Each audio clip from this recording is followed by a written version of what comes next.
नमस्कार दोस्तों, मैं अमृत कुमार आपका अपना यूट्यूब चैनल अमृत बिजनेस स्टडी पर स्वागत करता हूं। दोस्तों, आज आप लोग के सामने सिविक्स का एक टॉपिक है भारतीय संसद, मैं उसको लेकर आया हूं और इस टॉपिक से जितने भी महत्वपूर्ण क्वेश्चन प्रश्न परीक्षा में पूछे जाते हैं उन सारे प्रश्नों को मैं इस टॉपिक में प्रस्तुत करूंगा। दोस्तों, भारतीय संसद या भारत के संविधान के अनुच्छेद 79 के तहत वर्णित है। भारतीय संसद की संरचना यानी यह निर्मित हुआ है तो इसके कितने अंग हैं? तो इसके 3 अंग होते हैं। भारतीय संसद के कितने अंग होते हैं? 3 अंग होते हैं और यह 3 अंगों से मिलकर भारतीय संसद का निर्माण हुआ है। कौन कौन? तो सबसे पहला में राज्यसभा, दूसरा लोकसभा और तीसरा राष्ट्रपति। इन तीनों अंगों को मिलाकर संसद का निर्माण किया गया है और संसद भारतीय संविधान के 79 में वर्णित है। अब उसके सबसे पहले 3 अंग हैं, तो सबसे पहले मैं राज्यसभा के बारे में चर्चा करता हूं। राज्यसभा जो भारतीय संविधान के अनुच्छेद 80 के तहत वर्णित है। राज्यसभा को हम लोग उच्च सदन या ऊपरी सदन और साथ ही साथ अस्थाई सदन भी कहते हैं। चूँकि राज्यसभा जो है कभी भंग नहीं होता है, इसलिए इस सदन को हम लोग अस्थाई सदन भी कहते हैं। राज्यसभा के सदस्यों की अधिकतम संख्या जो है भारतीय संविधान के अनुसार 250 निर्धारित की गई है। कितना? 250 निर्धारित की गई है। लेकिन वर्तमान में जो अभी सीट निर्धारित है वो 245 है। यानी कहने का मतलब है कि 250 अधिकतम हो सकता है, लेकिन वर्तमान में 245 ही है। ये 245 सदस्यों में 12 जो है हमारे राष्ट्रपति के द्वारा मनोनीत किए जाते हैं और यह जो 12 राष्ट्रपति के द्वारा मनोनीत किए जाते हैं यह उन व्यक्तियों को मनोनीत किया जाता है जो लोक प्रशासन, साहित्य, कला आदि में निपुण हो। और उसके अतिरिक्त बाकी 233 बच गया। यह जो है राज्यों से निर्वाचित होते हैं। आपको बता दें कि 245 में 12 और 233 मिलकर 245 हुआ, जिससे 12 राष्ट्रपति के द्वारा मनोनीत किए जाते हैं और 233 जो है निर्वाचित होते हैं। राज्यसभा के सदस्यों की न्यूनतम उम्र सीमा, यानी राज्यसभा के सदस्य बनने की जो एक न्यूनतम उम्र सीमा रखी गई है वह आपको निर्धारित की गई है 30 वर्ष। 30 वर्ष इसकी अधिकतम नहीं, न्यूनतम उम्र सीमा जो है 30 वर्ष निर्धारित की गई है। और सदस्यों का कार्यकाल जो है 6 वर्षों का है। आपको बता दें कि राज्यसभा के अगर कार्यकाल पूछे तो कोई नहीं होगा, चूंकि यह एक अस्थाई सदन है। लेकिन राज्यसभा के सदस्यों का कार्यकाल पूछे तो 6 वर्ष का होगा। ठीक है, राज्यसभा के कार्यकाल कहे तो नहीं होगा, चूंकि यह एक अस्थाई सदन है। और राज्यसभा के सदस्यों का कार्यकाल कहे तो 6 वर्ष का होता है। थोड़ा सा ध्यान दीजिएगा। आपको बता दें कि यह जो 245 सदस्य राज्यसभा में होते हैं उनका 1/3 सदस्य यानी 1/3 सदस्य जो है प्रति वर्ष यानी प्रति 2 वर्षों के बाद सेवानिवृत्त होते हैं। यानी 245 जो सीट होते हैं राज्यसभा में, उनमें उसका जितना भी सीट है उसके 1/3 भाग यानी 1/3 भाग जो होते हैं 2 वर्षों के बाद सेवानिवृत्त हो जाते हैं। ठीक है, राज्यसभा के एक सभापतित्व होते हैं। राज्यसभा में भी एक उसको सभा अध्यक्षता करने के लिए एक सभापतित्व होते हैं, जिसको और कोई नहीं भारत के उपराष्ट्रपति होते हैं। यानी राज्यसभा का जो अध्यक्षता करते हैं उनको हम लोग सभापतित्व कहते हैं और उनका सभापतित्व जो है उपराष्ट्रपति उपराष्ट्रपति जो है उसके पदेन अध्यक्ष होते हैं। और यह अध्यक्ष जो है अनुच्छेद 89 के तहत, यह अनुच्छेद जो है 89 के तहत वर्णित है। और इसमें सभापति के साथ साथ एक उपसभापति भी होते हैं। और यह जो है दोनों मिलाकर 89 में अनुच्छेद में वर्णित है। आपको बता दें कि राज्यसभा के जो सभापतित्व होते हैं उनका वेतन जो है 4 लाख रुपये है। ठीक है, 4 लाख रुपये प्रति माह। और यह जो है एक सभापतित्व के तौर पर उपराष्ट्रपति को मिलता है। ठीक है, उपराष्ट्रपति के वेतन के रूप में ना मिलके एक राज्यसभा के सभापतित्व के रूप में उसको 4 लाख वेतन मिलता है। तो यह राज्यसभा से संबंधित महत्वपूर्ण बातें थी। चूँकि यह हमारा टॉपिक है संसद, तो संसद को लेकर इस पर संक्षिप्त विवरण डालना है। तो राज्यसभा से रिलेटेड जो भी महत्वपूर्ण बातें थी उसको मैं चर्चा कर दिया। उसके बाद बारी आती है लोकसभा का। इसमें और भी बात है, जो चूँकि यह एक संसद के बारे में बता रहा हूँ तो तीनों के बारे में बताना मुझे ज़रूरी है। तो अब लोकसभा के बारे में चर्चा करता हूँ। लोकसभा जो है यह भारतीय संविधान के अनुच्छेद 81 यानी 81 के तहत वर्णित है। और आपको बता दूं कि लोकसभा जो है यह लोगों का सबसे लोकप्रिय सदन है, इसीलिए इसको लोकप्रिय सदन और यह निम्न सदन और यह प्रथम सदन के नाम से भी जाना जाता है। ठीक है, उच्च सदन कहेंगे तो राज्यसभा, लेकिन प्रथम सदन और निम्न सदन कहेंगे तो लोकसभा। और यह एक लोकप्रिय सदन है। लोकसभा में एक लोकसभा अध्यक्ष होता है, यानी लोकसभा को अध्यक्षता करने के लिए एक अध्यक्ष की आवश्यकता होती है। और उस अध्यक्ष को हम लोग लोकसभा स्पीकर भी कहते हैं, जो इन लोकसभा का अध्यक्षता करता है। ठीक है, लोकसभा अध्यक्ष का जो हमारे भारतीय संविधान में पद वर्णित है वो 93। बता दूं कि 93 केवल लोकसभा ही नहीं, लोकसभा स्पीकर ही नहीं, लोकसभा स्पीकर और उपाध्यक्ष दोनों को मिलाकर यह जो पद है 93 में वर्णित है। लोकसभा में अधिकतम सदस्यों की संख्या जो है 552 निर्धारित की गई है, लेकिन वर्तमान टाइम में 545 ही लोकसभा में सदस्यों की संख्या रखी गई है। और इन 545 में 530 सदस्य जो है राज्यों से चुनकर आते हैं, 13 सदस्य केंद्र शासित प्रदेश यूटी और 2 सदस्य को राष्ट्रपति जो है मनोनीत करते हैं। 545 ध्यान दीजिएगा, जिसमें 530 राज्यों से, 13 केंद्र शासित प्रदेश से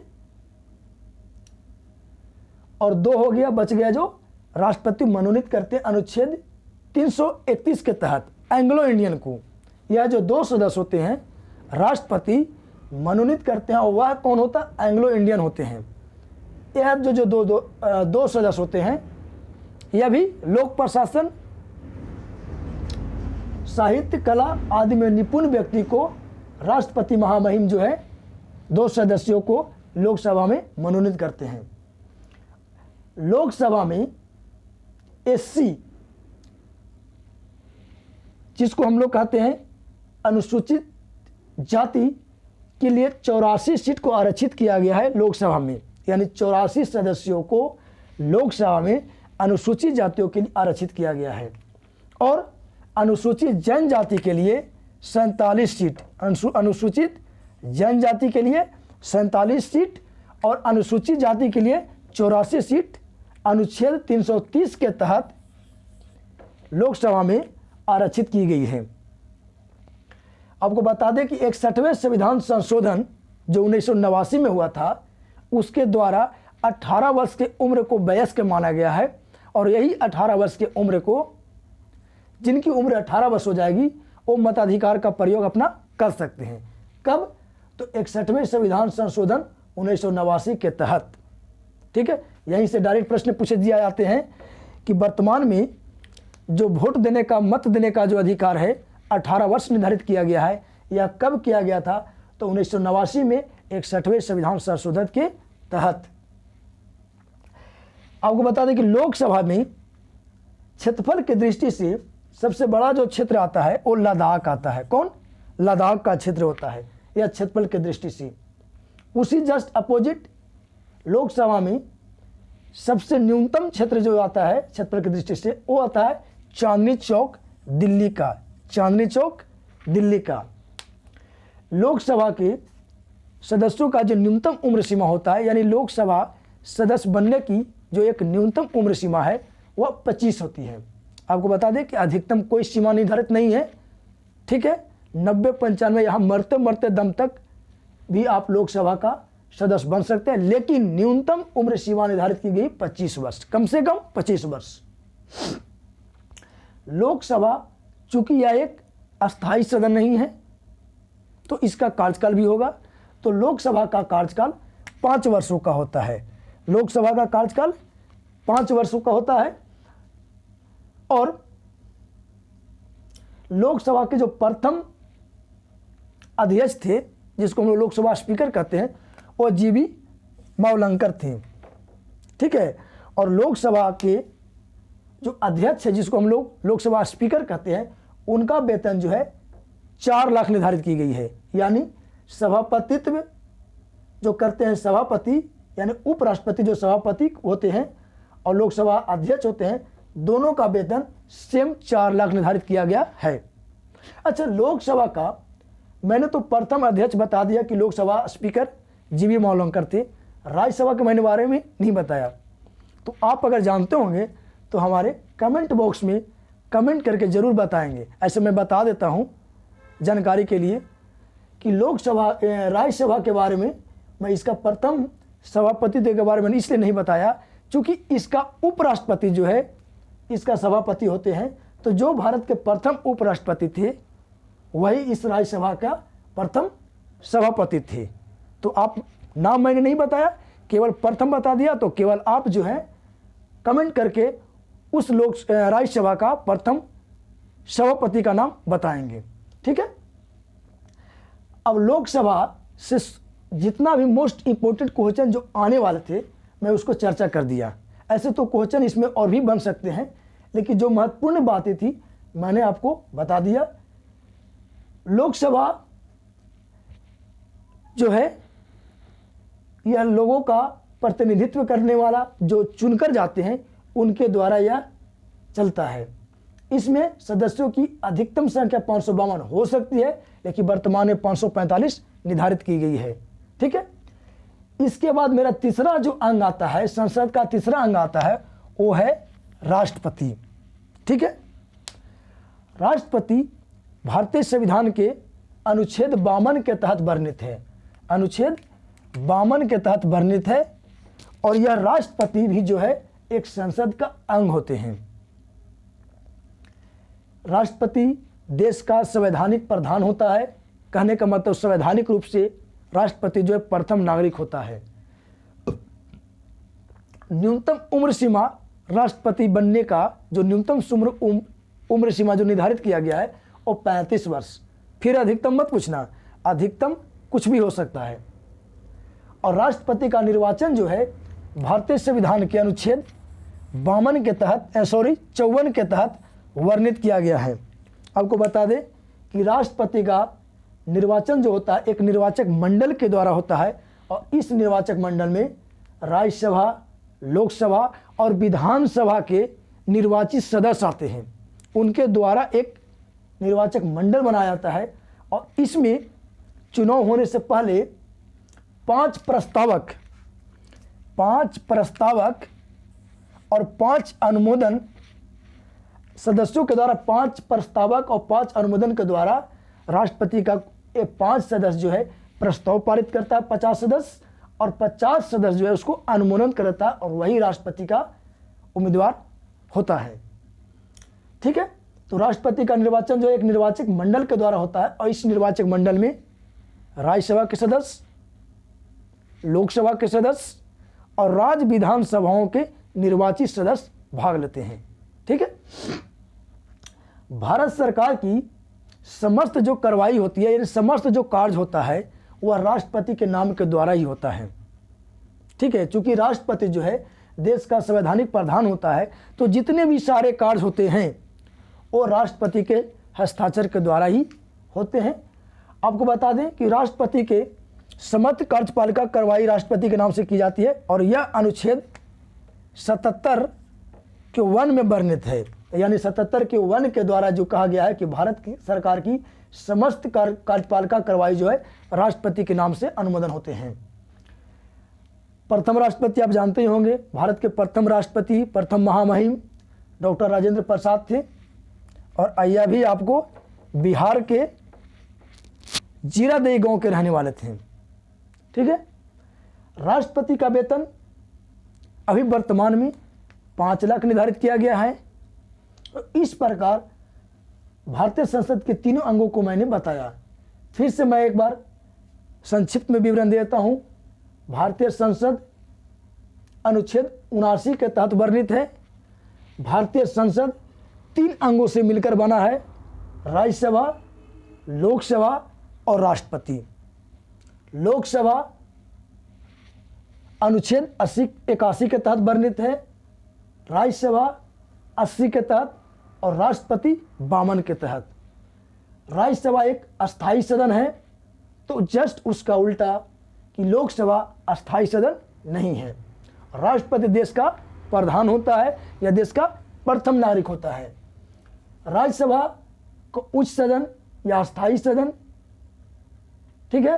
तो उसी प्रकार लोकसभा को निम्न सदन या प्रथम सदन या लोकप्रिय सदन नामों से जाना जाता है। राज्यसभा में भी एक अध्यक्ष होता है जिसको हम लोग सभापति कहते हैं और वह उपराष्ट्रपति होते हैं। उसी प्रकार लोकसभा में भी एक अध्यक्ष होता है कि चूंकि किसी भी कार्य की कार्यवाही करने के लिए एक अध्यक्ष का होना बहुत जरूरी होता है और उसी अध्यक्ष का चुनाव होता है जिसको हम लोग लोकसभा अध्यक्ष कहते हैं, स्पीकर कहते हैं। और यह लोकसभा स्पीकर कोई बाहरी नहीं होता है, यह लोकसभा के सदस्यों के द्वारा ही एक उसमें से चुन लिया जाता है। ठीक है। इसलिए उसको लोकसभा स्पीकर भी कहते हैं। और लोकसभा स्पीकर, प्रथम लोकसभा स्पीकर जीवी मालवंकर थे। राष्ट्रपति जो है एक सभी, यह भी जो है संसद के अंग है और इनका चुनाव एक निर्वाचक मंडल के द्वारा होता है जिससे 5 प्रस्तावक और 5 अनुमोदन होते हैं। राज्यसभा का सभापति का जो वेतन वर्तमान में है 4 लाख है। उसी प्रकार लोकसभा के जो सभापति का वेतन वो भी 4 लाख है और राष्ट्रपति का वेतन 5 लाख है। तो इस प्रकार भारतीय संसद, चूंकि मेरा पढ़ाना मकसद क्या काम था, संसद, जिस समय हम राज्यसभा पढ़ाएंगे उस वीडियो में राज्यसभा से जितने सारे इंपॉर्टेंट क्वेश्चन बनेंगे उसको मैं शामिल करूंगा। लेकिन एग्जाम पॉइंट ऑफ व्यू से राज्यसभा, लोकसभा और राष्ट्रपति तीनों के बारे में जितने मोस्ट इंपॉर्टेंट क्वेश्चन बने हैं उन सारी बातों को मैंने चर्चा कर दिया है। ऐसा आपको बता दूं कि लोकसभा जो है इसमें अगर सबसे अधिकतम सदस्यों की संख्या कोई राज्य भेजता है तो वह है उत्तर प्रदेश। ठीक है। तो इस प्रकार आज का टॉपिक जो है समाप्त हुआ। आप लोग को वीडियो कैसा लगा प्लीज़ कमेंट करके ज़रूर बताएंगे। अगर कोई कमी रह गया होगा तो उसको भी आप शेयर करेंगे और वीडियो हमें मोटिवेट करने के लिए आपका एक लाइक ज़रूर बनता है, इसे लाइक ज़रूर कर देंगे। और अभी तक हमारे चैनल को सब्सक्राइब नहीं किए होंगे तो चैनल को सब्सक्राइब कर देंगे और बेल आइकन को दबा देंगे, जिससे हमारे वीडियो का जो नोटिफिकेशन है आपको हमेशा पल पल जानकारी मिलते रहेगा। तो तब तक के लिए मैं आपसे विदा लेता हूँ, जब तक नेक्स्ट वीडियो न लेगा। तो जय श्री राम, जय राम राम।